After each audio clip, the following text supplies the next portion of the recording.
Guys, গ্রুপে যে আইডিটা দেখতে পাচ্ছ না, এটা কিন্তু আমার জীবনের প্রথম আইডি ছিল। আর প্রথম আইডির জন্য অনেক বেশি মন খারাপ লাগতেছিল, তাই আমি আইডিটাকে ইনভাইট দিলাম। একে মিরাজ ভাই, আমি কিন্তু জানি এটা যে আপনার ফার্স্ট আইডি, আর আমি কিন্তু আপনার অনেক বড় একটা ফ্যান, আর এই জন্য আমি আপনাকে একটা অফার দিব। অফার দিবে?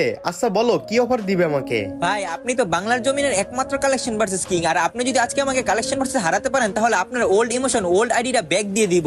और अभी तो रुको, क्लाइमैक्स अभी बाकी है। ভাই সত্যি আমি বিশ্বাস করতে পারতেছি না যে কালেকশন মাসে হারাইতে পারলে তুমি আমার ওল্ড আইডিটা আমাকে ব্যাক দিবা। আচ্ছা ঠিক আছে, তুমি দেখাও তোমার কাছে কি কালেকশন আছে।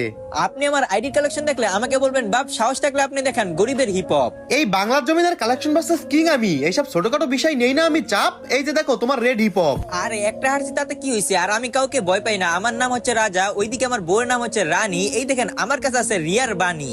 ও আচ্ছা তাই, তাইলে ছন্দ মিলিয়ে কিছু কথা বলি। ইংরেজিতে খারাপকে বলে ব্যাড। এই যে দেখো তোমার বানি বান্ডেলের ড্যাড। মানে ভাই, আপনি তো জিতে গেলেন।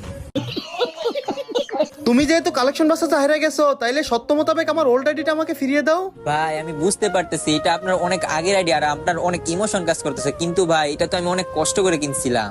আচ্ছা ঠিক আছে, তুমি যেহেতু অনেক কষ্ট করে আইডিটা কিনছিলা, তোমার আইডিটা আমাকে দেওয়া লাগবে না, কিন্তু সবাইকে এই ভিডিওতে লাইক এবং সাবস্ক্রাইব করতে বলো। ওকে ভাই, আপনারা সবাই লাইক এবং সাবস্ক্রাইব করে দিবে।